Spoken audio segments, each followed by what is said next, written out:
And now is almost yesterday. Good morning. I'm Rayford Brown. And I'm Kelly Knapp. And I just napped. Did you say nap? I know, right? I was just taking a nap. You were. I had to wake you Oh, up. my God. Oh, that felt good just for a few minutes there for whatever it was. Anyway, it's Monday. Welcome into the last week of the single digit days, single digit months. Oh, yeah, you're right. I Yeah, just thought it about that. becomes Yeah. 10 on Yeah. Saturday. Yeah. Anyway, that's where we are. How was your weekend? Good. How was yours? I don't know. It worked. Okay. Put together some furniture yesterday. I Got know. me I knew in. you did that. I Yeah. knew. Well, how do you know I did that? Because you, I said it. yeah, you Yeah, did say it. A lot of it, no we doubt. yeah, Robbie bought a bunch of furniture for the deck, and we got enough room, enough spaces on our deck for 15 people to sit down at one time. Sweet. Yeah. Now we got to put the fire pit in down below. So it's the time. There's lots of work being done. Timmy's dropped by about 6 o'clock this morning. Mm-hmm. Got some pears out there. Nice. Yeah, I'm excited about that. I am too. We may try to make Robbie may try to make some ice cream, pear ice cream. Oh, I've never had that. I haven't either. Never heard of it, but I haven't either. I thought it might be kind of cool because those pears are so good. Mm-hmm. Let's talk hurricanes. Let's do it. Ian Mm-hmm. reached hurricane status overnight and is on a path that will take it close to the Cayman Islands later today. Okay. Then over to the western coast of Cuba as a major hurricane overnight and into tomorrow morning. Jamaica to the east and Cuba will experience flooding and something they call mudslides Mm-hmm. because they have high elevations. Mm-hmm. From Cuba, Ian is likely to continue a northward path that will take it along the west coast of Florida, eventually making landfall somewhere in the panhandle of Florida. It's about probably Friday or Saturday. That's what the forecasters are saying. Things could change. Mm-hmm. It could veer to the northwest and it could go to the northeast, and everything would change then. Interest from the Florida Keys northward will experience heavy rain, high seas, and tropical storm strength winds. No doubt. US 1 from Key West, if you've ever been down to Key West, US 1 from Key West to Miami will be filled with people leaving the low lying area. They'll have to leave early because it will flood. Oh, yeah. Yeah. Well, Won't be a not road. only that, because the speed at that time will be about 12 miles an hour. Yeah. That road is creepy. And if you got an electric car, oh, don't start with that. Yeah. yeah. Good luck. Yep. You'd be better off to get a boat. That'd be a lot better off. Yeah. While the projected path does not take the center and the strongest winds over the Keys or along the east coast of Florida, there's always a chance that a slight turn towards the northeast could create a completely different scenario. Mm-hmm. Likewise, a slight course change to the northwest could mean landfall at another location along the Gulf Coast. Hello, how is that little place down there? Where's that little place that's below sea level? Nolans. Mm-hmm. Nolans could have a problem too. Yeah. It doesn't take much of a change in course at this point in time, just a few degrees either way, and the whole case will turn around. It's too early to tell what will happen in the long run, of course. The National Hurricane Center will be updating their forecasts as the week unfolds. On the other hurricane front, once a major hurricane, Fiona, landed in Canada over the weekend. Tore it up. And big time. Yeah. Downgraded subtropical storm, they say, but boats.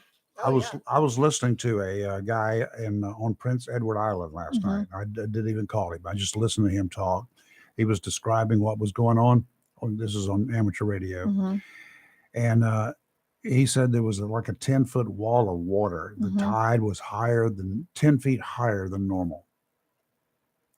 Boats that were up on dry land on lifts were taken off their lifts and were floating out into what was the roadway. They got boats everywhere, he said, scattered. They had houses just collapsing. Houses just ended up in the ocean. I watched some video of it. It's very sad. And they were not, I mean, they don't get this kind of thing. No, they don't. So they were very ill prepared. It's like, what the heck? Yeah, I mean, they get nor'easters, but still not And he talked about the Yeah. nor'easters, and then I also checked his. He's got a Facebook page, not a Facebook page, but a website hmm that a lot of the hams have, and he had pictures on there of 17 feet of snow hmm from 2015. 17 feet of snow in one location. They can keep all that mess right there. No. Yeah. Now they got a hurricane, Yeah. so he's going to have more yeah, pictures. they've got a mess going. Um, whew, one man swept away, still missing. Oh no. Yeah, the military, they've hmm activated those guys, and they've hmm been sent to the area to Yeah. assist. So Prince Edward Island, some of the other outlying areas in the northeast part of Canada. What a mess! What a shame. Mess. Yeah. Very sad. I expect there will be a death toll. I bet there will be too, based on what I saw. Yeah. Yeah. If not, that's awesome, but will be very shocking. It will be. Yeah. So anyway, what are you guys up to today? I'd like to hear from you. 910-333-0139, because I don't want to talk a lot. I just want to listen and sleep. We have a guest coming in the studio. We do. Yeah. 7:30. 7:30. Yep. That's good. Yep. A devastating loss for my Cardinals on Friday night. Rayford. Yes. A disappointing score of 45-0. That was a beatdown, I'm sorry to say. Phew. Newbern, the Bears Mhm. came to we went to Bear Stadium Mhm. and we got whooped up on bad. Mhm. Cardinals record of 3 wins and now 2 losses is in last place in conference play. Oh, the team lost both conference games this season. Mhm. This Friday, they have a chance when Havelock comes to Jacksonville. Havelock has won 3 and also lost 2 and has no conference wins either. In the stats book, since Havelock has only played 1 conference game, it's in 5th place. Jacksonville, we're number 6. And that ain't good. Havelock's historically tough. They used to be. Yeah, I don't know what their deal is. I don't know now. what's going on. Yeah, But yeah. anyway, Yikes. maybe there is a little hope for Friday night. Got to get out there and cheer on the Cards. Let's do it, guys. This is going to be a home game. So let's make sure we're out there cheering on the Cardinals this coming Friday night. Another area action last Friday. White Oak beats Wadsboro 16-9. Greenville Conley beat Northside 23-0. Another beat Oh down. my. Yeah. East Columbus over Jones County 63-7. 63-7 sounds like a basketball score. Sounds like an NFL score. Southwest 32, North Lenoir 8. Richlands, Dixon, and Lejeune had no games scheduled for last Friday night. So anyway, Wow. Probably a good thing. Yeah. Wow. What'd you do this weekend? Nothing. Not a whole lot. Nothing. No, just some stuff with the girls and stuff. Nothing major. No. My grandson. Yeah. Robin have to work? Saturday. hmm I did too. Yesterday was football, so that's what I did yesterday. You watched football. My team got their butt beat TV. yesterday, but You watched football on TV? of course. You need to go see a real ball game. I don't feel like going to Massachusetts right No, now. you don't have to go there. You can go to a high school game Friday night. Wow. I don't Yeah. mind doing that, but it's not my team. It doesn't matter. Yeah. All the teams are good. Yeah. In North Korea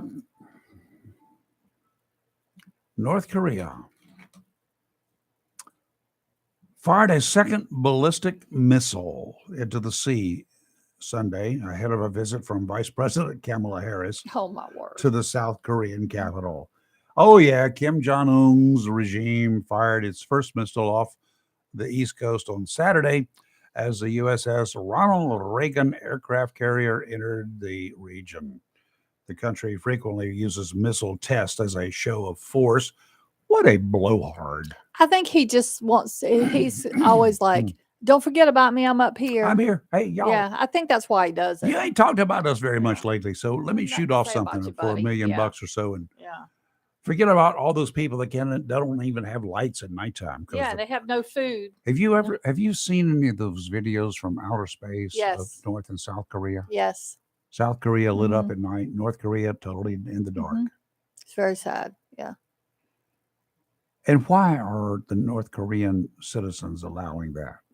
because they don't know any better, because they're told otherwise. They can't even have TV so No. they can see They don't know or what's going computers so on. they can see what's going on outside North Korea. They think everything is all cool. This They is the have way it no. is. They think things are how they were in the 50s. Yep.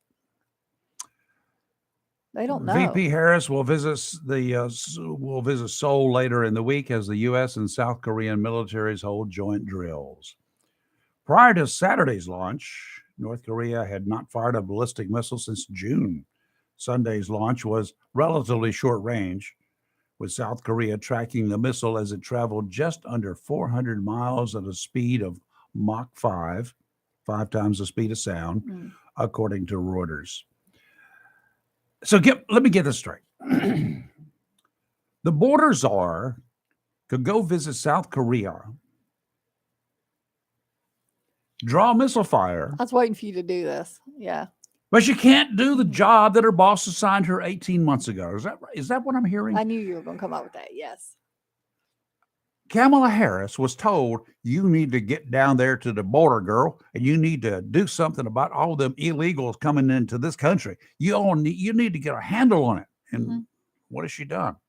She went to South Korea, or she's going to South Korea. She's been to other places all around the world. What has she done for the border? What has she done for this country? Well, what in the world has she done? And she wants to be president. Well, you said she goes all over the world, but and we may hear that, she's going here, she's going there, but then we don't hear about what happens when she gets there. Like we just don't hear much. There's nothing. Isn't there a press corps traveling with her? I wouldn't be. That would be the most boring experience in my lifetime. Aren't they supposed to report on what she's there to do and what she says? Maybe they're reporting on exactly what she does. Okay. Nothing, honey. Okay, that makes sense then. I'm just curious because if she's going to these places, I'm assuming there's a reason, like she's there to talk about something or check something out, or I don't know. I'm literally asking. I'm telling you, y'all, today's the 20th of January, 2021, and I'm now the president of the United States of America. My name is Joe Biden. I appreciate y'all doing what you did for me. And first thing I'm going to do, I'm going to take care of that border crisis, and my vice president, Kamala Harris, she's going to be in charge of that. She's going to make sure that gets taken care of. 5 million illegals later. What has she done? Nothing. No. I believe it's a mess down there for the citizens and for the people coming there. Absolutely. They've got substandard care. I mean, it's not a great time for them either. So she's not helping them out as well. She's helping nobody. Don't tell me that I'm calling them illegals for no reason. No, right? It's Tim. Good morning. How are you? I'm doing fine. You start talking that kind of crap, Steve's going to get on here. You're going to upset him. Good. Over his president now. Good. You're going to really upset him because, I made the statement last week. I had it better when Trump was here, and then he came on. Well, he's not looking at the complete. And I pondered on that, pondered on it. How'd that work out for you? Thought about it through the weekend. I did too. Not too good. I can't. What good did he do? What good has he done? He gave away a bunch of money. Him and the Democratic Party and the government gave away a bunch of money, told people to stay home, and it claims caused COVID. And the minimum wage, the government minimum wage didn't go up, but minimum wage went way up. That's these fast food markets, convenience stores, other stuff like that. They went up. And it should have gone, I agree, go up. But Biden's crowd actually caused that because people wouldn't come to work for $8, $9 an hour. And Nope, they would not. But now, that's what good he done. And if he wants to go back to Obama, what good did Obama do? He gave away free condoms and birth control pills. And I bragged on him about that. That's it. And he got Osama bin Laden. Well, yeah, but somebody was going to get him. No, he did not. The CIA got Osama bin Laden. Got him. Yes. Exactly. But now he took credit for it, and that's fine. Don't care. He's gone. But like I'm saying, I like to sit down with Steve. He's got to show me that complete picture about how great it is with Joe Biden. And I hope he's listening because it is. It's stirred him up. He's on He's probably on his computer. He's taking notes, so he's going to rebut pretty hard and heavy. And I want him to, because now he's so far, he hasn't proven it to me, and Doug has not either. I mean, Doug living in the worst, number one, the worst town I've ever drove in, besides the Bronx, New York. And I have to go down there quite often. And folks, let me tell you something. I get a headache, and BC powder can't cure what ails me when I had to go down Market Street. So that's some crazy people. I have to go there for a doctor's appointment on a regular basis, including again this week. And I'm like, really, good God. I go twice a year, Rayford, and I feel like I'm lucky because I'm over there close to the hospital. So I go down College Street, Shipyard Boulevard, and turn down there on 17th, and I try to get away from all that. But College Street's just as bad as Market to me. It is now. Yep. And I try to sneak out just as hard as I can go. But I won't see the kind of enlightenment. And I love to sit down. We need to get together. Get all us to get together. You get Steve and Theo and Doug and all Kelly and Lee and who else wants to come in. Sit down for a conference, and you record it. And I want these guys to prove to me how much better we got it. I mean, I just went by the Circle K. Diesel fuel has come down to $4.42 a gallon. It's going to go up shortly.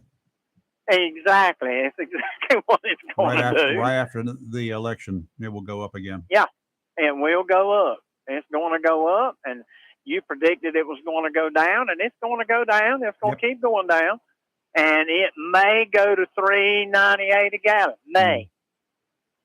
But now, you got to prove to me that we're in better shape because, and I said it before, the government don't control the oil prices directly.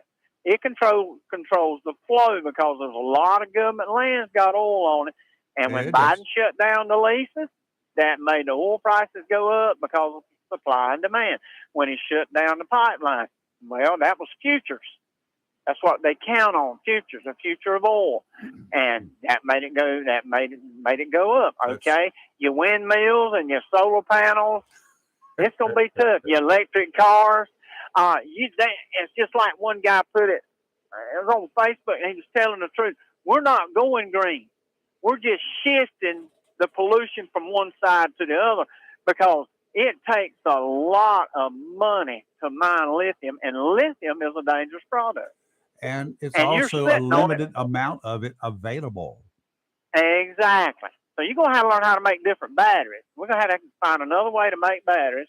Might have to go back to the old carbon battery. And they didn't last. Nope.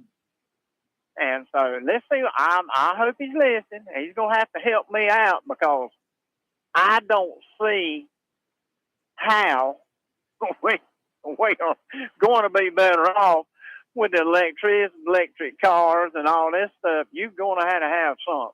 It sounds great on the surface, but I'll tell you, it ain't going to happen overnight. And no, I see it as a possibility in the future, the distant future. And I'm not talking about in 10 years. It's not going to happen in 10 years.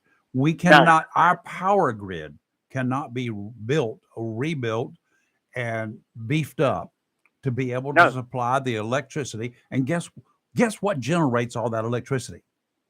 Think about it. Oh, yeah. Two things. Yeah, coal, diesel, oil, air, coal, yeah. It ain't going to be wind. It ain't going to be sun. No. There ain't enough power out there to do that. So, not making it. No, they've already found, and them windmills tear up. You got it. Look how much it costs for them guys to climb up on them windmills.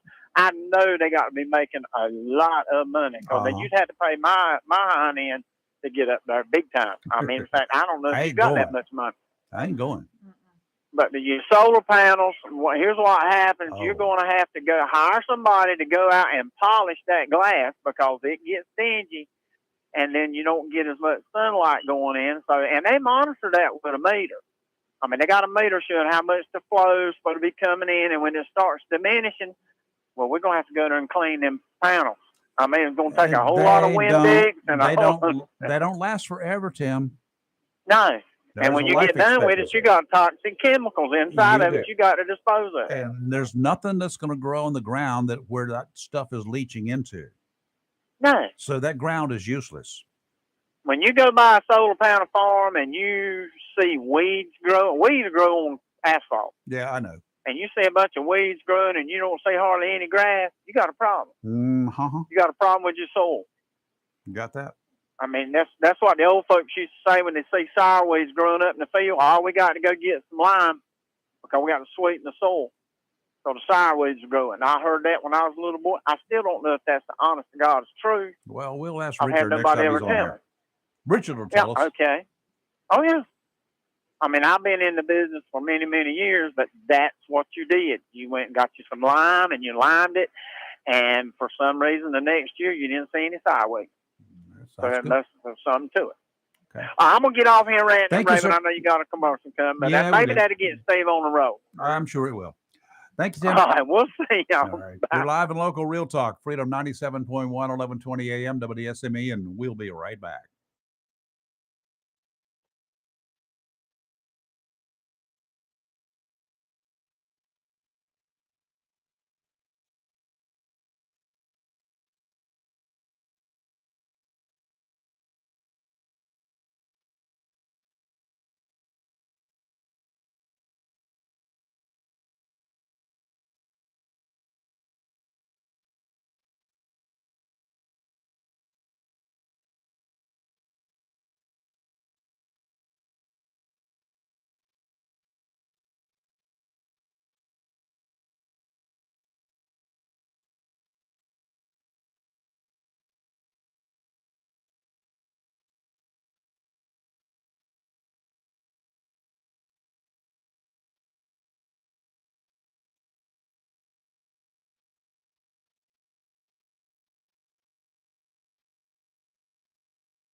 The end of September is just right around the corner. In fact, the beginning of the next month is on Saturday, the 1st of October.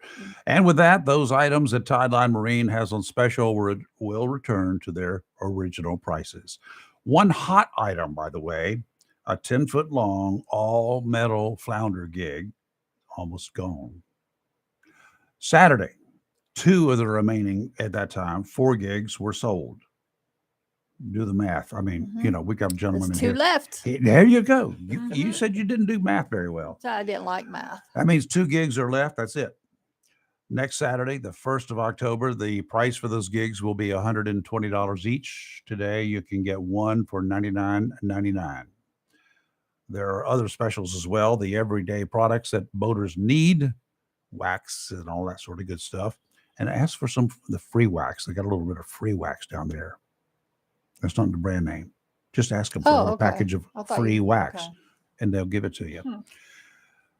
Stop in at Tideline this week to take advantage of all of the savings. Tideline Marine, 159 Old Bridge Street on the banks of the New River in downtown Jacksonville. Westerly winds today, 15 to 20 knots, becoming southwesterly, 10 to 15 in the afternoon. Seas 3 to 5, subsiding to 2 to 3 this afternoon. Dominant period 5 seconds. Sounds and rivers choppy, diminishing to a moderate chop in the afternoon. Tomorrow, winds out of the north, 10 to 15, becoming northwesterly, 5 to 10. In the afternoon, seas will be 2 to 3 tomorrow. Nice. Let's go offshore. Want to go for a fishing trip? No. Oh. Today, mostly sunny, high of 86. Tonight, partly cloudy, low of 58. Tomorrow, mostly sunny, high of 81. Tomorrow night, mostly cloudy, low of 53. And on Wednesday, it gets cooler, partly sunny, a high of 73. And I saw some overnight lows earlier when I was looking. They're going to be chilly. What is it, 52 tomorrow night or something? 53 tomorrow night. Okay. 56 Wednesday night. Ugh. Yeah. Nippy. 58 tonight. But I gotta get some firewood for the fireplace. I need to check my propane in my fireplace. I ain't done that. Oh, I need to check the propane too for my cooking stove. Tim Foster, County Commissioner. Good morning, sir. How are you? Fantastic. How are y'all doing this morning? Doing good. It's Monday, so That's right. Whatever you can say about Monday. I'm ready to take another nap. No. What's going on in your world, Tim? Well, it has been a little busy. I've, since retiring on June 30th. How did that work out for you? That has been fantastic. There's aspects of it that you miss, and there's aspects of it that you don't miss, but it has allowed me a lot more time to make it to more of the meetings and different events going on in Onslow County, which has been fantastic to be a part of and seeing the people out in the community and what all they do. A word that I'm getting down the line is that you're going to run for school board as well and keep your seat on the county commission. And you also want to be a school board member. Is that right? Not a chance. I think that in some locales, things like that can actually happen. But, here in North Carolina, you cannot hold but one elected seat at a time. So that's the truth. Who would want more than one? I don't know. It keeps you busy. I'm not even sure where you would want one, but thank you for doing that. What's in store for the county? What do you see? Well, we're continuing the biggest things, the hurdles that we face. It comes from our growth. A lot of people, we hate hearing that as an issue, but it's a good thing and it's a bad thing, that double-edged sword. As growth comes in, we look to see more business come in, more opportunities to come in, but it also requires more school system development, more public safety development, more housing, money, more money. It just continues to grow. And one of the things that we always forget about, the more people you bring in, the more of the issues that you see in larger areas that we haven't typically seen in the past. From traffic to requirements to needs to wrecks. I mean, whatever. That's right. Everything just jumps and begins to jump exponentially. Yes. The crime rate increases, not because our law enforcement officers are not doing their job. It's just the simple fact that the more people are in the area, more things are going to happen. And that's one thing I will say about Onslow County is our sheriff's office, our law enforcement with the Jacksonville Police Department, municipalities, those men and women work hard. They do. It's 24/7 too. Yeah. They don't get days off. Nope. Absolutely. They did not. What's the biggest issue facing the county right now? I think right now is the housing has become an issue. Is we don't have the housing that we need to meet the needs of, especially our lower income individuals. That we're having to find some areas there, but we are fortunate now that we've had some growth in some of the housing that is able to sustain the needs of the people. Jobs are, the jobs are out there, but they're not all paying what people would like for them to pay. I think I heard y'all talking about that when you come in, but they're paying a lot better than what they were a couple of years ago with the onset of COVID. But those are the things that are driving issues in Onslow County. Education is an issue that comes about with the number of students that are continuing to come in. You thought we took a lull when COVID come through, but now that the doors are open back up, the virtual schools numbers are not what they were previously because everyone's coming back to the brick and mortar schools. And you get down in Sneads Ferry. I know y'all probably been down to Sneads Ferry lately, but there's every inch of property, there's a home or something going up. And zoning down there is something that is addressed. And it's interesting to see people going from their residential agricultural zoning to their R15. And at times I had Ms. Rue talk about that a couple of weeks ago in our commissioners meeting, was to let people know the difference. And in R15, some think that opens the door for more, but R15 actually brings in more protections for the community with different aspects that are needed for that development that's coming in. Where RA, it's a lot more loosely monitored, I guess you would say. Yeah, you can kind of do it, but let's go back to this. Pet peeves. It's my property. Right. Why do you have a say on what I do on my property? That's what I've said quite a bit before. Growing up, is this my property? What are you doing? Or you hear someone that lives in a development with an HOA. I wouldn't live in an HOA. I would not have anything never to live do in an HOA. Nope. me either. And it's not only the person that has the property wants to do what they want to on it. They can do what they want to on it under certain restrictions. I even hate to use the word restrictions, but it also protects them from issues that could arise. It protects their neighbors from issues that can arise, where you have smart growth, smart development, and you don't, not only are we trying not to impede on your desires as a landowner, but we also don't want your decisions on your property impeding those of the landowners next door to you. I mean, I live in an area. It's not an HOA. Oh God. Absolutely I not. will fight them to the death if somebody tries to form one in my neighborhood. But I had a pod brought out so we could do some remodeling and do some whatever, right? Right. And it was put on one of the driveways that I have. Well, then I had an inspector to come by one day. He was checking the property next door. He came by and he stopped by and he said, that's not supposed to be out there but so long. So when you going to move it? When I'm finished with it. Mm-hmm. Well, I bought the thing. I bought the pod. I paid money for it for a good friend of ours right over here. And I was going to move it. I was going to put it in but on my time frame, I was going to move it, Right, not absolutely. theirs. So I got 2 Absolutely. visits. Oh, really? Oh, I did. Mm-hmm. It's my property. Why can't I have a pod in my front driveway if I want one there? Why can't I put a clothesline up on the front of my yard? Well, what reason Some did places- he give for yeah. that? What was the They I didn't ask for a reason. right? I would have I asked. had words. Oh yeah, because my my son had a pod out in his driveway for quite some time. How'd that work out? I don't think he got any. No one stopped by Oh, really? and Okay. talked to him about it. I'm not sure why. It was there for several weeks as he was moving into his. Oh, new I was home. there for several months. But it's something It's that you're still going. my to, property. But That's it's right. a pod and it's a storage thing. It's not, it's not an eyesore per se. So Some better people than looking like, Sanford and Son in your front yard with all your stuff just thrown out there. And he So admitted nobody had complained. He was just in the neighborhood. Oh wow. Wow. I I would act it out. Yeah, Kelly would have. I would can have see acted that out. happening. Mhm. The funniest thing that happened to me was I bought a 12 by 24 shed to put in my backyard, and of course that was larger than what our zoning allows without going to get a permit. So I went and picked up my permits, Okay. got my permits, and when they told me it was ready to pick up, and they told me how much it was going to cost me, and I got off the phone. I said, "My goodness, that's going to cost me." I think it was like $150 or something. I was like, "Man, $150 For what?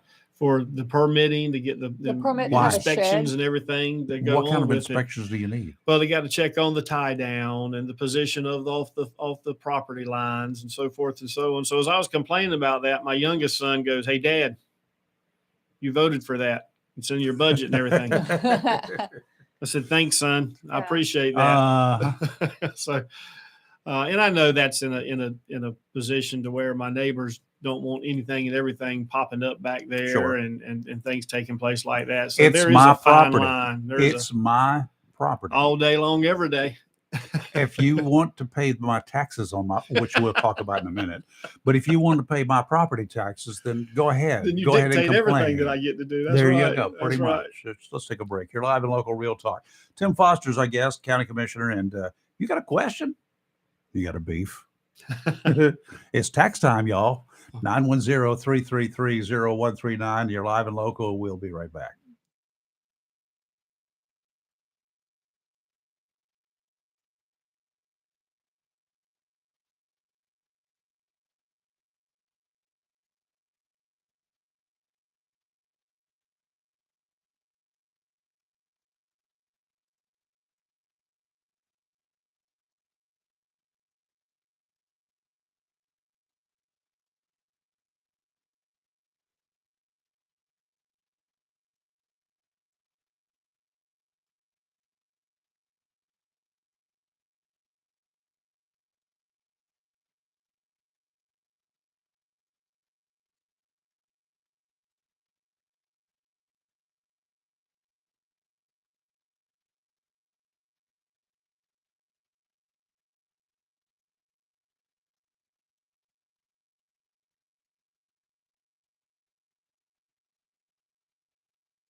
All right, we're back live and local, and our guest in the studio is Tim Foster, County Commissioner, retired school official, principal. How long were you principal there, Southwest? I was principal at Southwest for last 12 years, and 3 years prior to that, I was over at Hunters Creek Middle School. Okay. So 15 years as a school principal and 3 years as an assistant principal, and then the other years were in the classroom teaching. What did you teach? I taught history. Oh, my. Nice. A little bit of history, and then they throw in history. When you do that, they throw you in those social sciences, so you end up with some psychology classes too. Oh, good luck on that one. So what? We've got some infrastructure problems in this county, right? Oh yes. And you guys keep raising taxes so you can pay for getting some of that taken care of, right? Right. Well, they're Right. raising taxes because they're mandated to. They're not raising taxes in terms of the eval. Well, they raised taxes. I'm paying more this year than I paid last year. Well, you blame the General Assembly for that. Oh, Let's put the blame where the blame lies. I think it's the county They're just commissioners. doing what they're told to do, what their mandate. The word mandate. Does Yes. everybody know what a mandate is? It means you have to, no questions asked. Those reevals come out. Originally, you could do it. It had to be done at least every 8 years, Mhm. and I don't know what year it was. Onslow County shifted to every 4 years. Well, that was Onslow County's decision. Right, that was Onslow County's Why? decision. But I don't know. I don't think I was a part of it at that No, time. you weren't. But what I understand is it's kind of a twofold. Is 8 years is a long time if it's not what you want, as far as being a citizen, as far as the evaluation, whether it's Mhm. too low or too high. So 4 years is a shorter period of time for it to be looked at and adjusted instead of that whole 8 year Mhm. haul in there. And of course, this time the reeval just jumped out of the roof, which goes back to housing. When supply is down and demand is up, cost is going to go up. So if the market adjusts itself in the next 18 months or so, then we will have to go back in and look at those evaluations again. If it jumps up, I forget what percentage it is, but if it changes and drops so much, then we have to go in and adjust that. And I know folks were looking at their tax bills and they all thought that their taxes went up. In essence, their payment went up because of their reeval, but the tax rate we dropped. We didn't drop it as low as everybody wanted to, and there was a lot of discussion on that tax rate. And part of the reason that we looked at that tax rate and dropped it down to the 65, I think it was 65.5, and instead of any lower, was we took that money where we talked about the things that the county needed. And when you can sell me on that, I hate to use the word sell me because it sounds like you're, a deal going on there, but the big thing is that we're taking 3 cents of that revenue of that property tax and is going to the fire safety. And that's going to hopefully begin addressing the needs of our volunteer fire departments in the county outside of the municipalities. And a part of that too is when you're in a municipality and you're paying your city taxes, you're going, wait a minute, if I'm paying that 3 cents and it's not doing anything for me. So we also have that in there, that the 3 cents of the population within that municipality, that money is going to come back, say, to the city of Jacksonville for them to put that in use for their citizens within their city limits. And the same thing, you go into the other municipalities that have their own fire service, because it made no sense to charge people that are already being provided a service within a municipality.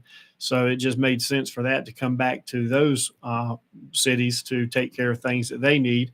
And then part of it, another 3 cents, was going to the school system with their capital needs and building needs as it continues to grow and to move into the future. And then the last part was addressing the pay of our county employees. In particular, you really had to address the pay of your EMS folks that were getting pulled all over the place and causing us to lose positions. And because of that, I think we've been able to retain people. We're able to recruit more people. And at the end of the day, Onslow County, we want to make sure the folks that are working for the county and providing their services are good people that want to be here and a means to keep them here. So those are the areas that we really saw the need in, especially the fire safety. If we can't address that as population grows, then that insurance cost is going to go up probably a lot more than what folks realize if we let those volunteer services go by the wayside or not where they are. Because we've always had strong volunteer fire departments, always been strong. Always been that way.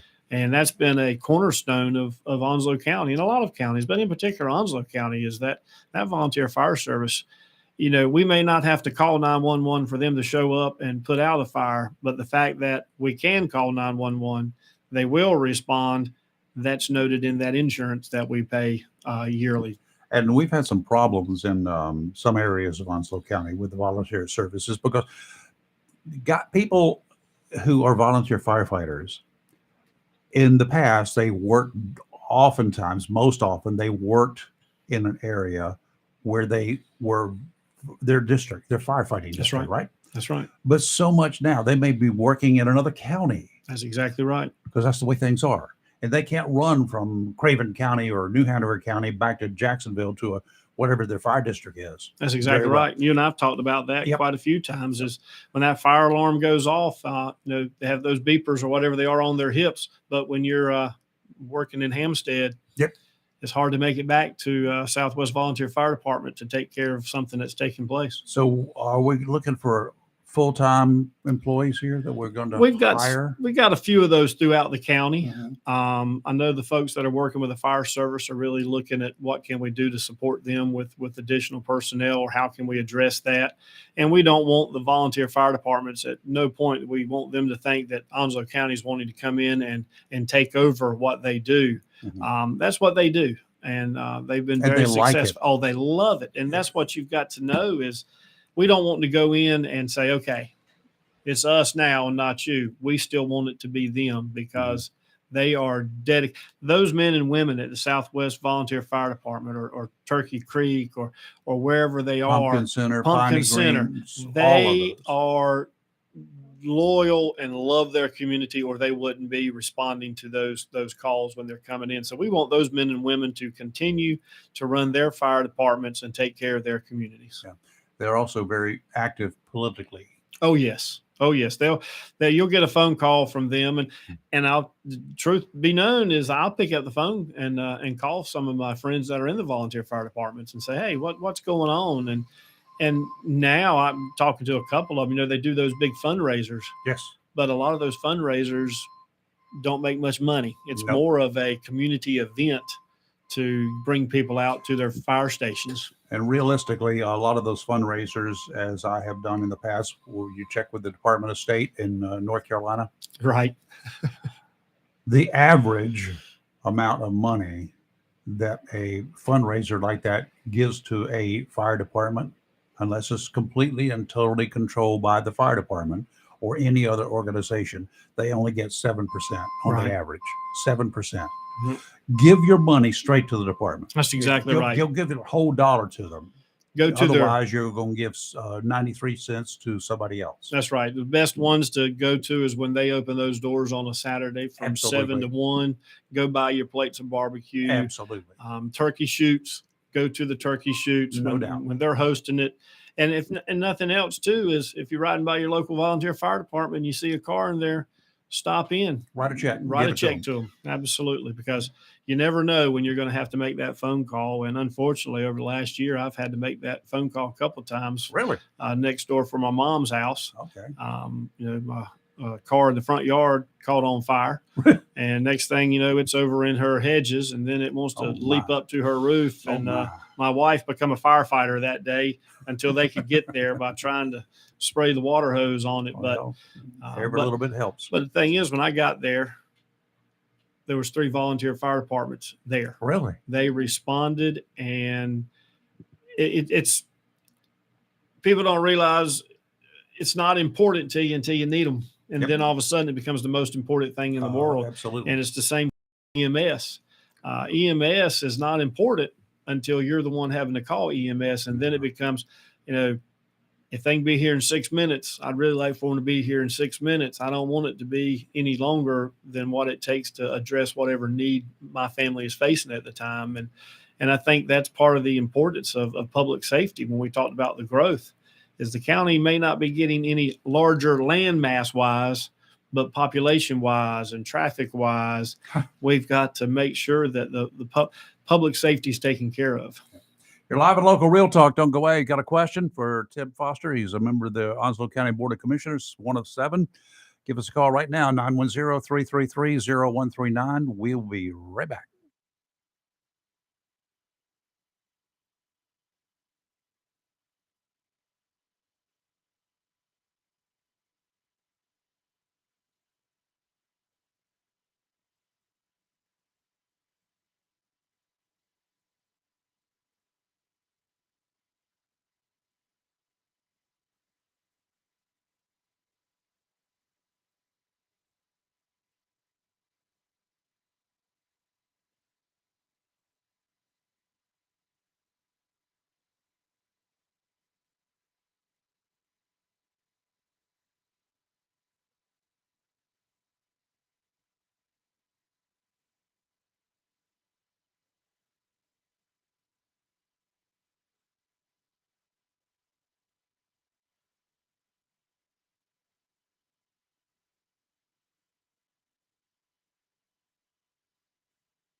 And we're back here, and Fox News is coming up in a couple of minutes. So, Tim, is there anything in particular that we need to know about that's going to be coming up in the county?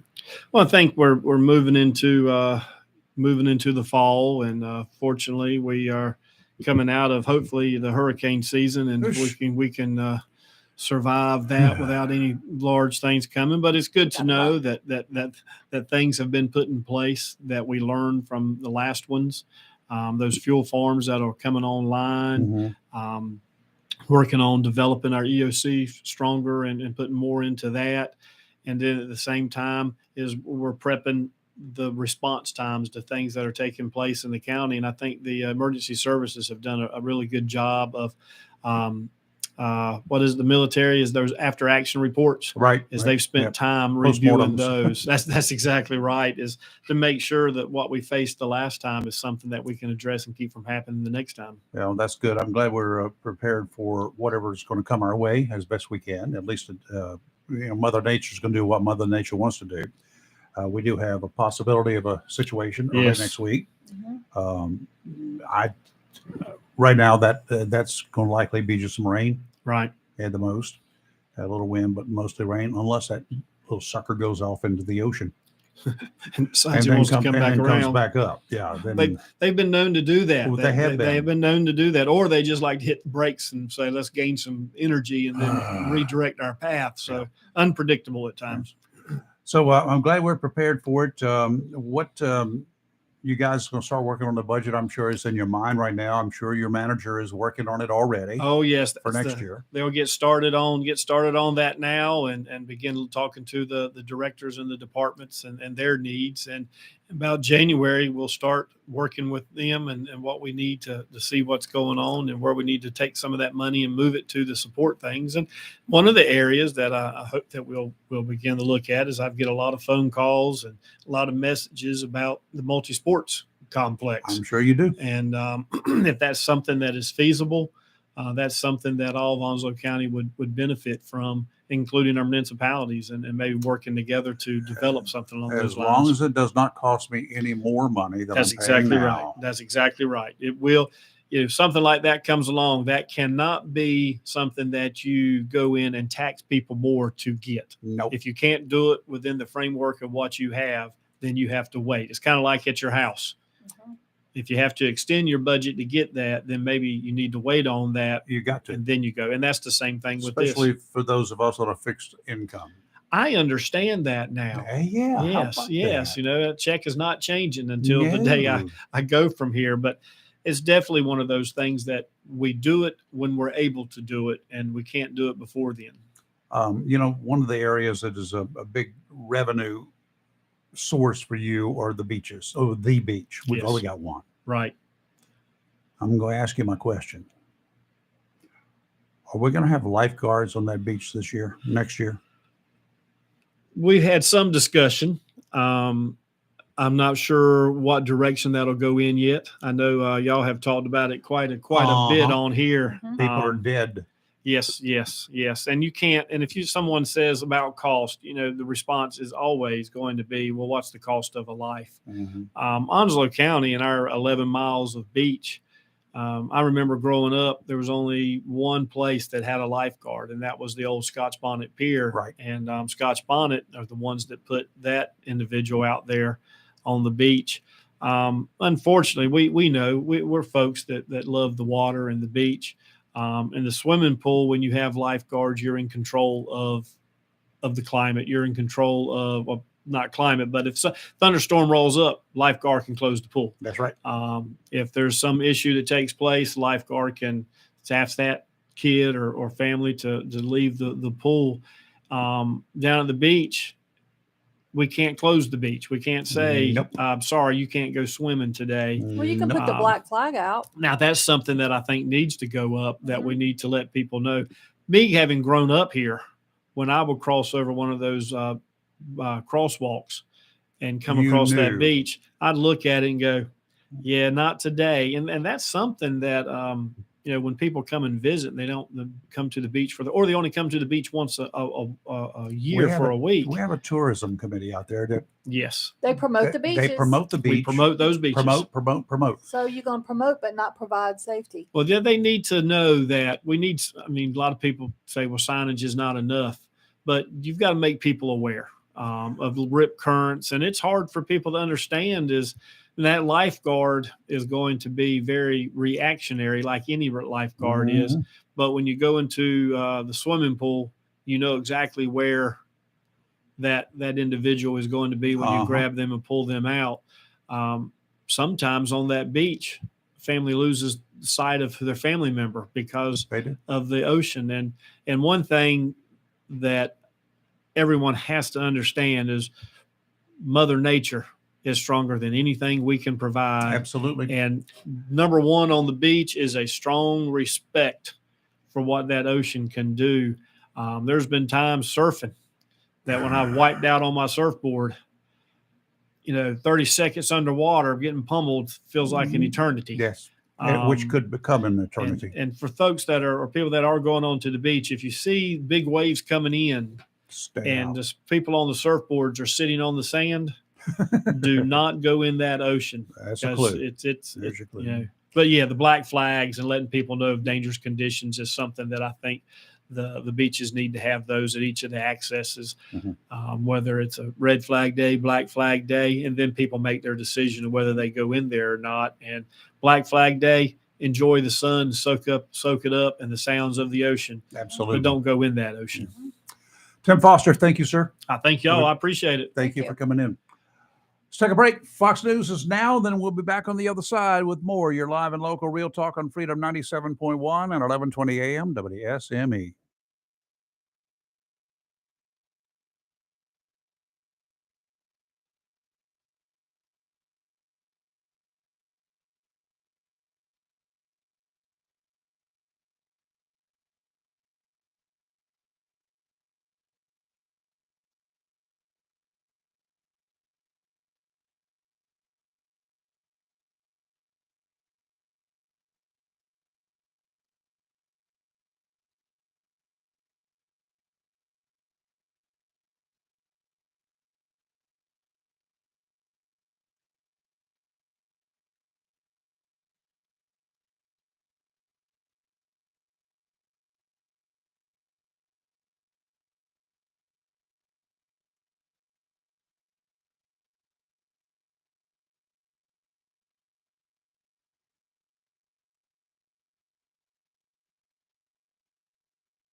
And we are back live and local Real Talk here on Freedom 97.1 and 1120 AM WSME. Thanks to Tim Foster for coming in here this morning, one of our county commissioners. Yep.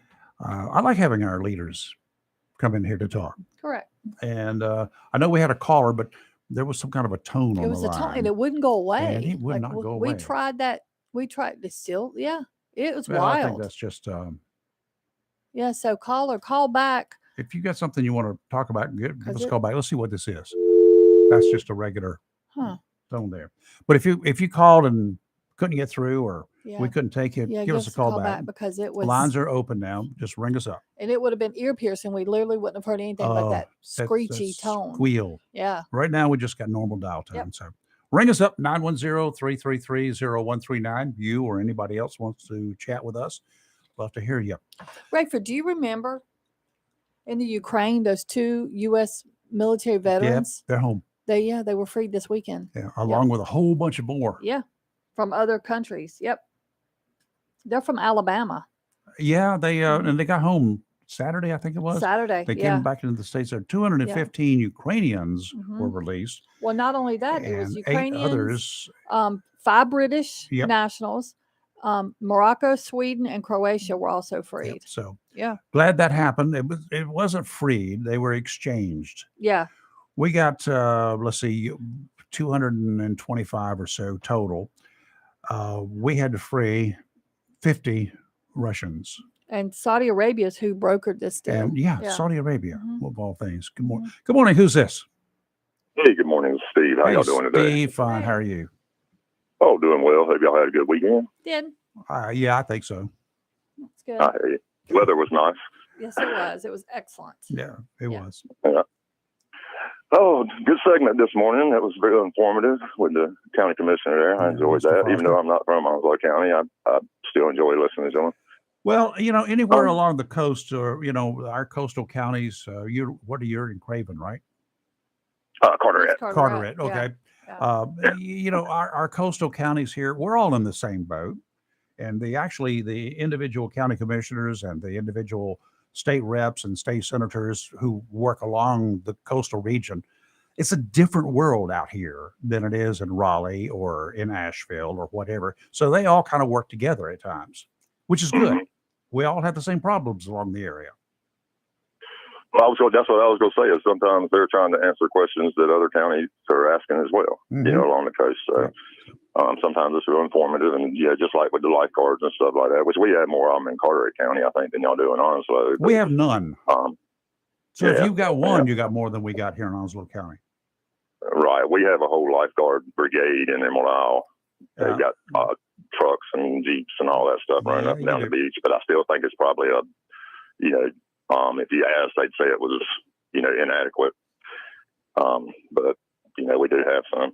Well, you've done a great job up there. And I know the lifeguards all have, they work together. Right? It doesn't matter where their jurisdictions, they don't have jurisdictions, but where they are supposed to be, they all work together up there. Just like they did at Curie Beach and Carolina Beach down in New Hanover County. Yeah. We also have a lot of those, the buoys, the throw buoys. Yep. That they have on post or in different places. So they've Carteret County. If Onslow County could do it, that probably would help out a lot. It takes a lot of money. Unfortunately, that's always the trick to everything. It is. I think it could be if Carteret County can find it, I'm sure Onslow County can as well. Yeah. One thing I wanted to mention from earlier when Jim called in, y'all were talking about the gas prices, and there was a question that always pops in my head that I never really hear anybody ask. Why didn't gas prices plummet during COVID when demand went off a cliff, when the whole world shut down and everybody stopped driving, buses stopped running? The price of oil should have plummeted. Well, the price of gasoline should have gone down for how many school buses were on the road? Yeah, but look how many of those things were out there? Delivery companies were in full-fledged. Trust me. That's how I learned about the joys of getting your groceries delivered and DoorDash and everything. So people were still on the road. I mean, not in as much delivery, as they were. but Delivery were, people were not. Yeah, well, the that's people true. making deliveries were. Yeah, they were. I was going to say, here on the East Coast, if we have a big storm on a holiday weekend and people don't go on vacation, the price of gas will drop because of that. Yep. And so the price of gas should have plummeted. It should have been around $1.25, $1.50 a gallon during the height of COVID. And then when we came back and demand rose, we would be coming from a base price of around $1.50 a gallon, and we wouldn't have went over $3.50 a gallon. But because our base price was at like $2.55 a gallon, that shot us up to over $4 a gallon when everybody started driving again. The day before the election in 2020, you know what the price of gas was here in Onslow County? That I paid at the pumps at Sam's? It was $2 $2.12. Yeah. The day before the election. Right. But that was also kind of coincided.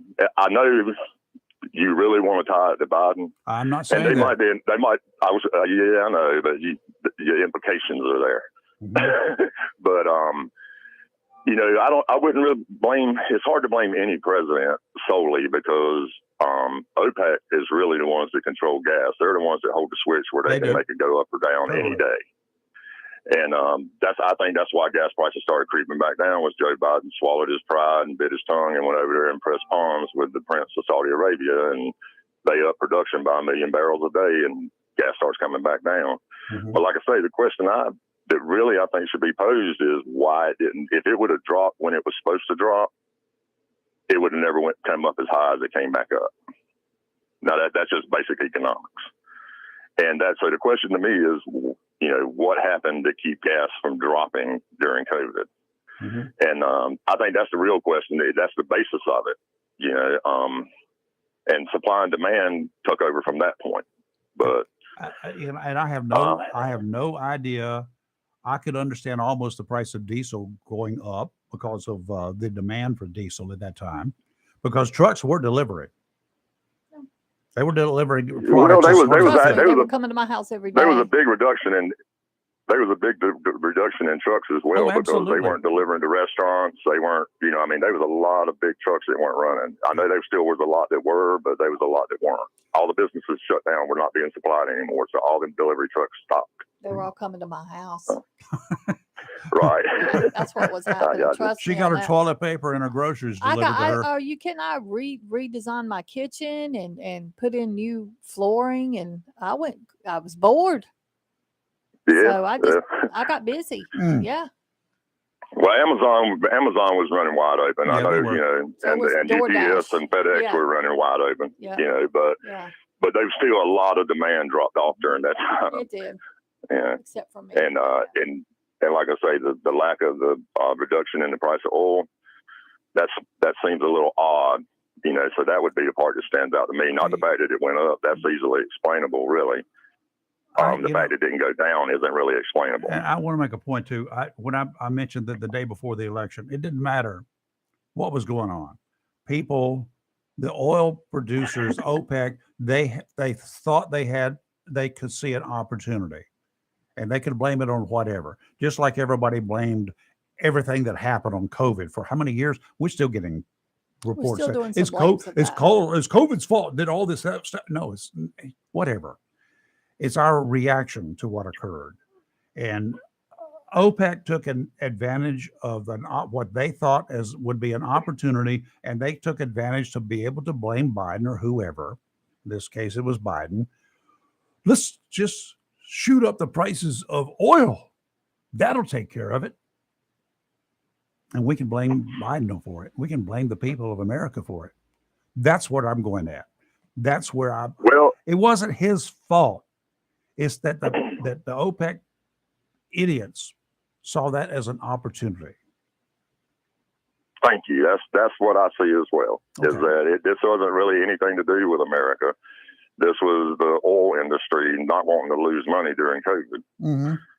And we make up kind of a small part of the oil industry. We have a lot of oil in this country, but as far as actually what's sold and traded every day, we're a small part of that. We are. Now, I do blame Biden and the administration for stopping a couple of things. One, stopping that fence that should have been, that wall, this big fence that should have been put up. I also blame them for stopping that fuel pipeline. Those are two things that are direct results that Biden ordered stopped. I do have to blame him for that. I hold him. I would say you can hold him responsible for that. He did do that, but I mean, there's two sides to every coin. Yeah, I understand that. That pipeline, man, they did something shady with that pipeline that they shouldn't have done when they went across Native American. When they went across Native American land, they doomed that pipeline. Mm-hmm. There was going to be so many people against them putting it where they put it, and the whole reason they did it was because when they were going to go through American cities, they fought against it so hard they stopped it. Yeah. And so they decided to try and go across Native American land. And I mean, in the 21st century, we're going to take a dump on Native Americans in America. Yeah, I understand. That I understand. But however, it's something that we needed here in this country. Well, I ain't gonna say if we needed it. Why couldn't we get it to go through American cities? I don't have a problem. And if we couldn't get it to go through American cities, then why did they decide to go to try and take advantage of the Native Americans in the 21st century? Yeah, well, that is appalling. Yeah. You know what I mean? If they couldn't get it through a regular American city, then it should have stopped the project. And so I mean, there's, like I say, there's two sides to every coin. So you got to kind of. I think to be objective, you got to look at it from both sides. Okay. Yeah. But all right, Steve. Appreciate your call as always, sir. Thanks, and I'm gonna sign off. But curious, and you can talk about it after I'm off. What you think about the documents in Mar-a-Lago, man? I've got to go back and read them. I mean, I've told you from the very get-go when that raid was conducted, I had issues. I just want to see them. I want to see what they are. For Trump to stand up there and say, as president, I can declassify anything I want to. Well, you ain't president, Bubba. Yeah, You're a and I mean, you has-been. got to let somebody know you did it. Yeah, you're a has-been. You know? You're over the hill. It's done. It's over. The thing that really gets me to, I mean, Trump and what happens to him is irrelevant to me. The damage to our national security is, I don't know how we'll ever fix it. I'm not sure that he had enough stuff there that would damage our national security that Russia doesn't already have, to be honest with you. But look at it from this standpoint. If you're a spy in a foreign country for any security service from any country, you may have been compromised. Imagine how all those sources are clamming up right now. Well, until it comes out if they've been compromised or not. So, I mean, even though they might not have been there, the effect it's going to have on our national security is already done.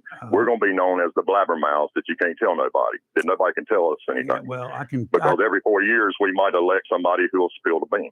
And I had a way back, well, not that way back, a few years back for any number of years. And it happened to be during the Obama years when a lot of leaks were taking place and names were inadvertently revealed. Remember those days? Inadvertently revealed, not spies necessarily, but other individuals, including a lot of veterans in high place. Their names, their locations, their family members were all leaked. Intentionally or inadvertently, I'm not sure which. But some of us, some people like me got phone calls on a regular basis, said, well, you know what's going on now, don't you? And I said, oh, geez, not again. So, and creates a little paranoia. I was gonna say, I don't disagree with you on that situation, but I mean, if pointing to another, misstep or, mistake that was made, it doesn't, change what he did. No, it does not change what he did. I'm not even saying that, but I mean, I'm just right, saying I mean, this has happened. I can understand the people today being in the positions that they're in those countries that you're talking about, like, oh my God, I'm coming home. Right. I mean, all those other services have got to be ringing the State Department's phone off the hook, wanting to know was there anything from them in there. Of course, they are. But anyway, I just wanted to throw that out there. Like I say, I worry about, the damage that's done to our country can't be fixed. What they do to him is irrelevant. I don't even really care. All right. Thank you, sir. But thanks. See you. Bye. Hey, Joy, how are you? Good morning. How are y'all? We're hanging in here. How are you? I'm hanging in here too. What's up? I appreciate what Mr. Foster said this morning. I do have a little comment about his detail about lifeguards again. Yes. It would be very interesting to see where the deaths occurred, if they occurred where there were no lifeguards or if there were lifeguards this year or the previous years. Also, I still say, and like I said, I don't know if this is being done, that I mentioned prior in one of the segments. If the real estate people, like I said, had the signage to put out there about the flags, the warning flags, and the maintenance people, the people that empty trash or clearing the beaches up, could put those flags up each morning because they know what the weather conditions are going to be that day. They could also be the ones that put those flags up if they're not going to, at this time, get lifeguards. Because it sort of seems to me they discussed it, but I think they sort of like maybe skipped over it. I might get that wrong impression that that's sort of what I was sort of feeling. I don't know. Also, they could also have it on the refrigerator of those homes that are being rented. I think that the people have got to be educated because the people that I think are the ones that are drowning, and I might be wrong on this, are the people that are coming on vacation, not the local people. It can happen both ways. No, I think it did the this most year. recent was local. Yeah. Yeah. Also, like when you get confirmations, you send out confirmations to people when they make reservations.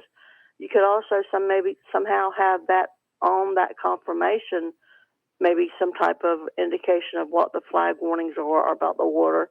And the maintenance people, they could have the flags, like I said, already made up and have them hanging out, blah, blah, blah, this red, yellow, black, do not go into the water. But honestly, it's a lot bigger than Carteret County, I would think. Nope. Not beach-wise? Not the beaches. Nope. It's 11 miles in Onslow County. But we got a lot more people and monies, I would think. In Carteret County, they have how many? Oh my God! How many restaurants? How many motels, hotels do they have on the beaches? How many You're homes talking for about rent? tourism money, then, Yep. right? Yep, absolutely. But we could also take monies from somewhere else, I would think. Well, I would think even from the emergency part of the county money. I don't know. I'm just thinking of different ways. I just don't. If we're the only beach, and it's just 11 miles, I don't know. One life, there's no amount of money that can take care of one life, but. I did the comparison. I checked Yes, the number of Curie Beach is not that long down Mhm. in New Hanover County. It's not 11 miles long. It's not 11 miles long. Yes, sir. Beachfront. And what was it that I had? This 32 or 39 lifeguards that they have on duty during the summer. I'm sorry.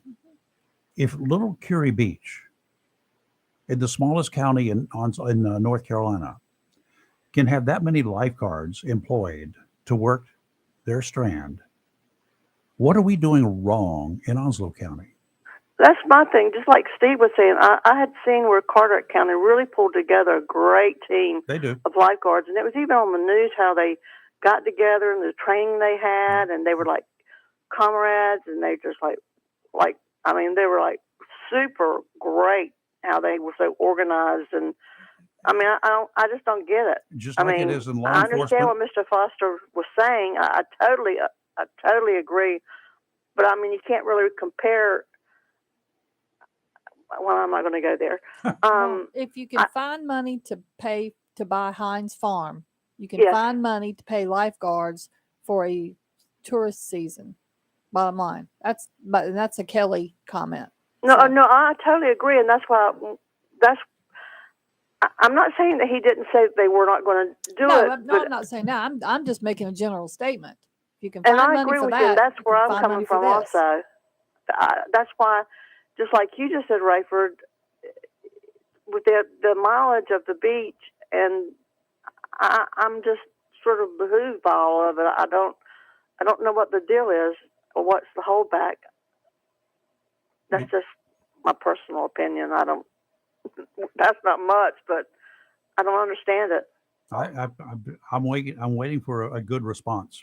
Hadn't got That's one where yet. I was. I mean, what were you going to say, Kelly? I'm sorry. We haven't gotten one yet. That's A what good response. when he was talking, I know they discussed it, but I felt like they discussed it, but they sort of Oh no, it's the county. I think it was just a passing discussion. I don't think it's been like a full-fledged, let's sit around and talk this out kind of thing. that's what I was getting. I would say, to me, my personal opinion is that the town commissioners in North Topsail and the county commissioners of Onslow need to get together in a room and figure out a way to make this work. I agree with that. That's what I'm saying. And they would need to study Curie Beach, Carolina Beach, or Wrightsville Beach, Emerald Isle, go for it. Yeah, wherever. Yeah. This is one county. This one jurisdiction. It's all lies within the town limits of North Topsail Beach. Now, y'all getting the money, y'all get a big chunk of change. The tax rate, the amount of money coming in from houses at North Topsail Beach for both the county and the city of North Topsail are huge. If all of those homes were done away with, the tax base in Onslow County would be reduced by a big chunk of change. Absolutely. Oh yeah, most Okay. definitely. I mean, now what did you say the parking was going for now that I they're don't charging know. down there? Well, the Ridiculous county amounts. is free. The North Topsail Beach charges, but the county does not charge to park. Then they charge you to, you want to go on the beach down there, you got a 4-wheel drive, you want to drive out on the beach, that's going to cost you a big chunk of change just for one day. Why would you? I've never understood the appeal of that. Maybe it's just What, me. driving out on the beach? Yeah, big Because I get deal. away from the crowd. Oh, okay, well, where are you gonna go? The inlet where it's dangerous and there needs to be a wall put up so people won't go in? Really? You don't go Really, swimming. You I don't go just go swimming down there. that You way. just I go mean, there to go fishing. I think that Or North camping. Topsail Beach should enact some signage that literally say "danger" with the skull and crossbones and keep out of the inlet. I think that on just That like on place a every death trap. I think like on every pack of cigarettes, there should come a Mhm. warning Mhm. for every piece of material that the tourism people put out Mhm. to encourage people to come to North Topsail Beach and vacation. There should be a danger. You are likely to die here. Yeah, there Well, needs yeah, to be a big and the thing sign. is that's what I'm saying. They could, I mean, that they could start somewhere by using the people that go up and down. I mean, just like we went down there the other evening and to one of those places, you know, that close like at 8 o'clock, and then you don't have to pay for parking, etc. Mhm. And there was a guy that comes and closes it up at 8 o'clock. Well, I'm thinking, well, I was thinking about lifeguards to tell you the truth, because we lost a son at the age of 27 years old, not by drowning, but I'm just thinking of those that have lost a loved one, Yep. a young person, and I mean it's a horrible one to go through, and Totally agree.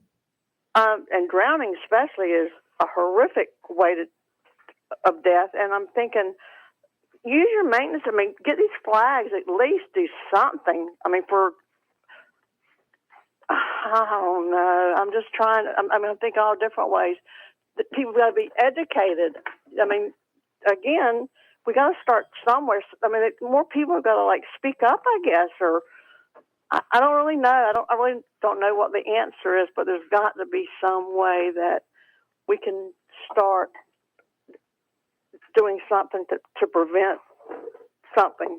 Yep, I There's got to understand. be. I don't know. I mean, has anyone like checked how much would it cost to hire a lifeguard? You know, I don't know. Well, I don't know. couple things. Is there? Couple things I'm with sorry. lifeguards.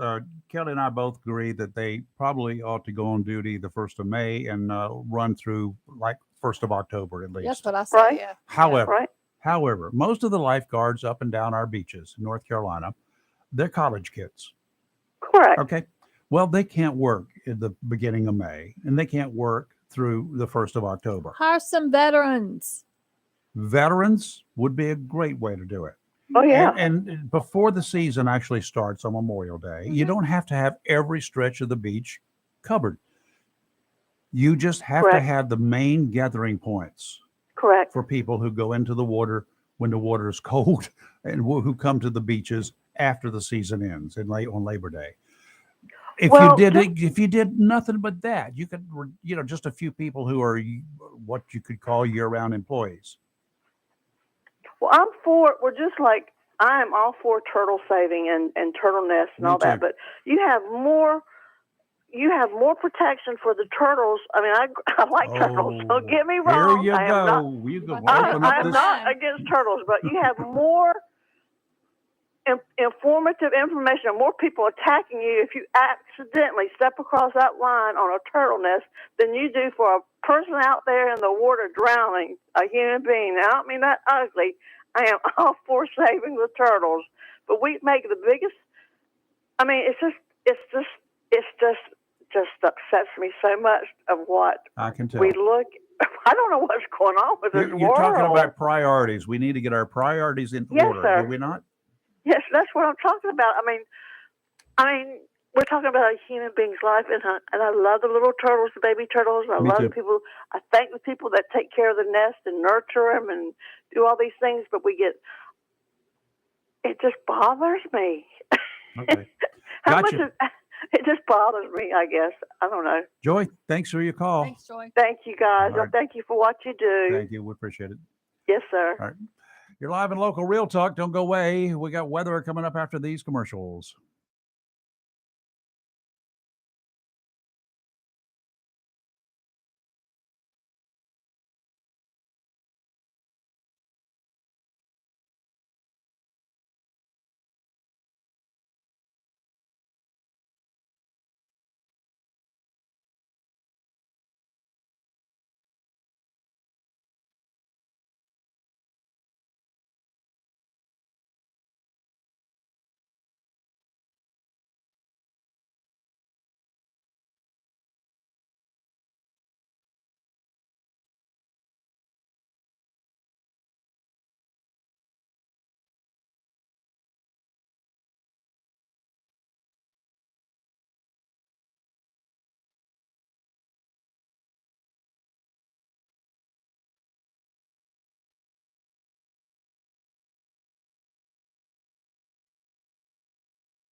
people continue to use Dr. David Taylor and Jacksonville Chiropractic is they simply feel better. For an appointment, phone.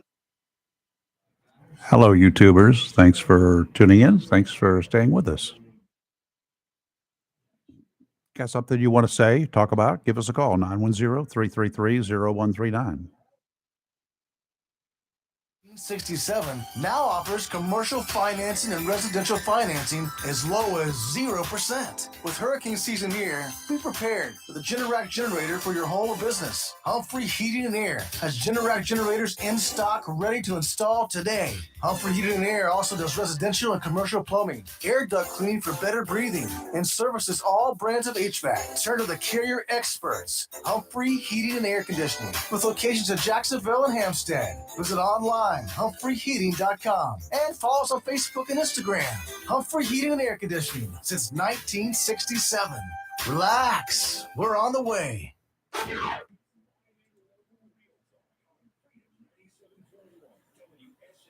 And we are back.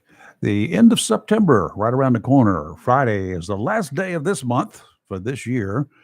And with that, those items that Tideline Marine has on special will return to their regular prices. One hot item has been the 10-foot long all-metal flounder gig. They're almost gone. I don't know how many we had to begin with down at Tideline, but there are only two, count them, two left. Two of the others were sold Saturday. The guy came in to get one. He called a friend of his and said, they don't have any left. You want me to get one for you? Yep. So he bought two. Cool. Next Saturday, the 1st of October, the price for these gigs, if they're still there, will be $120. Today, you can get one for $99.99. There are other specials as well. The everyday products that boaters need, stop in and get them for a great little price. Stop in at Tideline this week to take advantage of all the savings. Tideline Marine, 159 Old Bridge Street on the banks of the New River in downtown Jacksonville.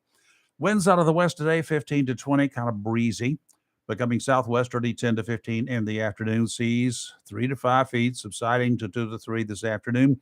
Dominant period 5 seconds. Sounds and rivers are choppy, diminishing to a moderate chop in the afternoon. Northerly winds tomorrow, 10 to 15, becoming northwesterly, 5 to 10 in the afternoon.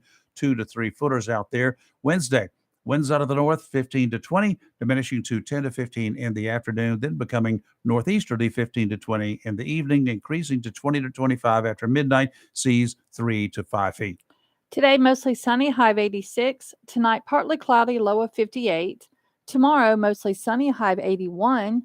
Tomorrow night, mostly cloudy, low of 53. And on Wednesday, partly sunny, high of 73. We do have a hurricane out there. We got to, get ready for it just in case. 75 mile per hour winds right now. Hurricane Ian. That's Ian for most of you. Ian. It's moving right now at northwest at about 14 miles per hour. It's going to come across Cuba, the western part of Cuba tonight, early into tomorrow morning. And you can rest assured that Jamaica, which is to the east quite a bit, but they're going to get a lot of rain, and Cuba is going to get a lot of rain. And at their higher elevations, both those locations have hills, not mountains. They have hills, and there will be mudslides. Yeah, and people's homes will wash away. That's just the way it happens. Another place down there that is experiencing right now, it's experiencing some high water, is going to be the Cayman Islands. So hopefully you're not vacationing there right now.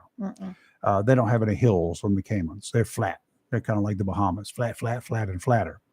So where the storm goes after that, right now it's going northwestern or northwesterly, and then when it gets around Cuba or over Cuba, it's probably going to change to a more northerly direction and head to the panhandle of Florida.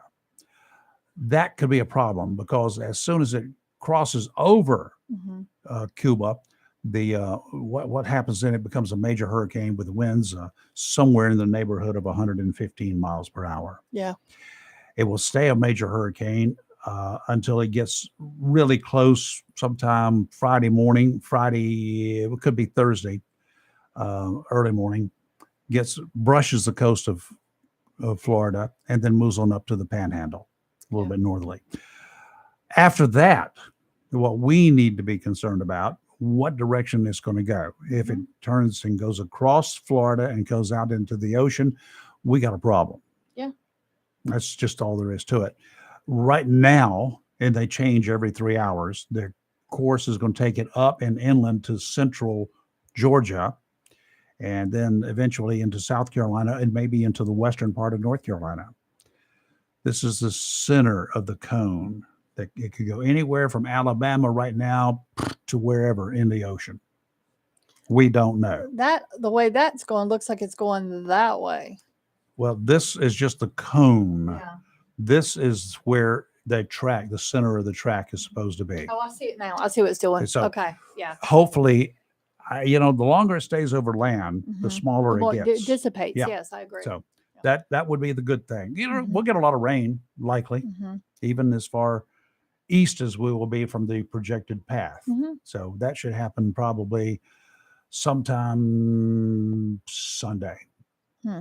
And typically when they start becoming lesser of a storm, they also speed up and start moving faster. That's true too. So we'll see. That, 2 a.m. Sunday, right now, the projection is it'll be somewhere in the central part of Georgia. We'll see. We'll see what happens. Anybody got anything else? Oh, let's go ahead and take a break here. And then when we come back, if you got something you want to talk about, ring us up. Did you hear that Nancy got booed? I did hear that. Oh, my. You're live and local, Real Talk, Freedom 97.1, 1120 a.m. WSME. We'll be right back.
Poor Nancy, Miss Pelosi, got her feelings hurt when she made a surprise appearance at a music festival in New York over the weekend.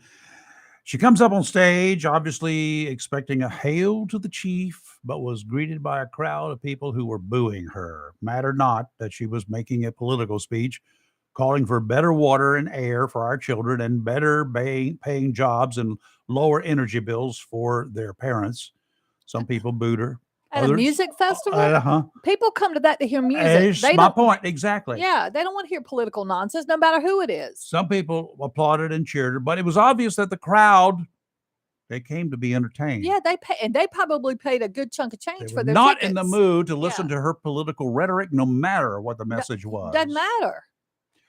Time and again, we hear of what most of us think is a soft or weak judicial system when it comes to a variety of crimes, including drug violations. The DEA I got one for you then. arrested a woman in an undercover sting in New York and Massachusetts back in October last year. Last week, 25-year-old Shanice DeJesus pleaded guilty to one count of distribution and possession with intent to distribute 11 pounds of fentanyl. Holy cow, it's a lot. Federal court. It's a lot of fentanyl. She was only part of the trafficking network. When she handed over a shopping bag, there were 2 U.S. Post Office mailing boxes containing the deadly drug inside.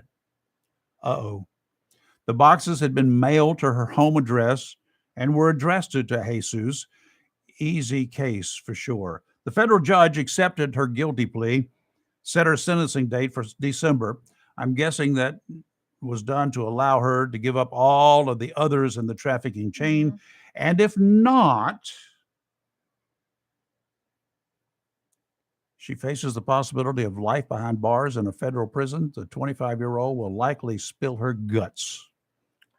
Hope so, just to the get... minimum sentence she can get is 10 years, with at least 5 additional years of heavily supervised probation. And federal prison is federal time prison. Is real time. You do it. You don't get time It off. all depends on what kind of information she can give the Fed. So between now and December, I strongly recommended this young child that she cough up everything that she knows about anything. Well, I wouldn't have done it, but I would have told everything I knew. In 10 years, she'll be 35. With a life sentence, they will turn her body over to her next of kin when she leaves prison.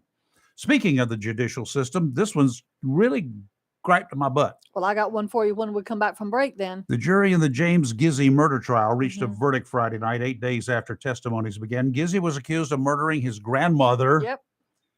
And burning down her Craven County home in 2019, leaving her dog to die in the flames, and then driving his grandmother's car to Alabama.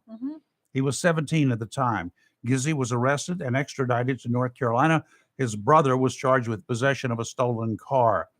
Testimony and evidence claim Gizzy shot his 68-year-old grandmother in the head and left her body in her bedroom along with her dog before setting fire to her Jasper, North Carolina home.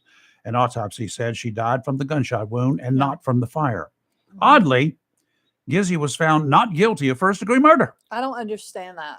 However, he was found guilty of, as part of the same crime, arson, robbery with a dangerous weapon, animal cruelty, identity theft, financial card theft, he stole a credit card, concealment of the death, and larceny of a motor vehicle. But why not the murder? On the last day of deliberations, the jury asked their third question to the court. They wanted to see the videos of Gizzy's arrest and his interrogation. They also wanted to review his phone records.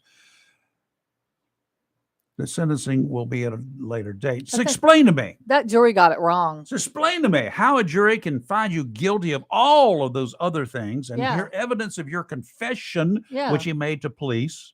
And not find you guilty. And not find you guilty of murder. Oh, George, you got it wrong. You're live and local. Somebody screwed up. You're live and local Real Talk, and we'll be right back.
Just FYI, Christmas is about 90 days away. Yay!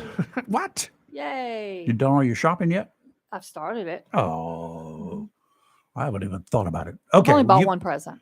You've got one. I've got one. It's gonna make you mad. Okay. We talking about what I think is a low bond, and maybe this is me just trying to be an overachiever. Tucson, Arizona. A 37-year-old man named Merlin Harrigan. He was indicted on the 14th by the grand jury for 10 counts of sexual exploitation of a minor. Oh. He was arrested this past Sunday. What happened was they were served as the Casa Grande Police Department served a search warrant previously. They were doing some kind of theft investigation because he don't look like a good dude right off the bat. But wait till I tell you apparently what they found. And I think that led to going to the grand jury, I'm assuming. Mm-hmm. When they entered the home, they found children's clothing, sex toys, and a child sex doll. They also seized guns. A child sex doll? I didn't know there was such a thing till now. Yes, and sick as that is. They also seized guns, drugs, and electronic devices. During a forensic analysis of those electronic devices, the police found approximately 151,500 images and videos of child sexual abuse. I could say kill this SOB right now, but that's what I say. He is currently being held on this is a crap bond in my opinion. Maybe I'm wrong. $250,000 bond for all that. Sick. That's a crap bond. I hope they put an ankle bracelet on him. I just say go in there, put a flyer out of what this fool is in there for, and let Jen Krim take care of it. Because this guy is beyond scum of the earth. Here's his picture. He looks like a creepo. Yeah. But 151,000 images and videos. Oh my God, no. Nope. I can't even count that high. I'm just angry about that bond. You know, we got the county fair time now going on. We right? do. Yeah. County fairs are places for a lot of fun. Next. Yeah. Lots of fun fairs, right? Yeah. Well, for the second year in a row up there in Greenville in Pitt County, violence broke out. Yep. Saturday night. 2 people got stabbed. They did. 2 teenagers. Yeah. Happened a little after 8 o'clock Saturday near the Pitt County Fair. Sure did. 19 and the 17-year-old were found injured. Yeah. Sheriff's office said that reports indicate the 2 were attacked by a group of 6 to 10 males. Yeah. At a fair where there's cotton candy and those, sausages and stuff you smell when you walk through the gate. The yummy pretzels. Yeah. All that stuff. Cotton candy, candied apples. I know it's scary to think. And you get 2 teenagers stabbed when they were attacked by a group of other people. A group. Because let's be real. A knife will draw less attention than a gun being fired. Well, yeah. So we need to, not that we shouldn't focus on guns, because of course, but people need to understand it. There are other ways to harm someone, and a knife can do a heck of a lot of damage. There was some guy that was attacked a group with a samurai sword last week. Yeah. I read that. Really? Telling you. What's going on? It's not the weapon. No. It's not whether it's a tire tool, a pull stick, a gun, or a knife, or a sword, or an axe, or a pickaxe, or whatever. It's the people that we got to focus on. None of those things are dangerous. Right. Left alone. We've got to do something about idiot control. We've really got to do something. We got a sign on our wall over there that says ban idiots, not guns. And there's so much truth in that one little sign we got. Forgot where I got it. Ban idiots, not guns, not swords, not knives. We need to ban idiots. Okay, we're going to take a break, 22 hours worth. We'll be back tomorrow. I'll try to wake up between now and then, but I will go home and go to sleep. Then I got to go see the doctor again. Yeah. Fox News is next, coming up now, and at 10 o'clock this morning is Rick D's, the Daily D's, and we get a daily dose of the Daily D's. How's that? And then at 3 o'clock this afternoon, Hollywood. Our buddy I will love be Hollywood. in the house Yes. spinning the tunes He's such that a good guy. you really like to hear. You're live and local, Real Talk, Freedom 97.1, 1120 a.m., WSME. We'll be back tomorrow. Have a great day.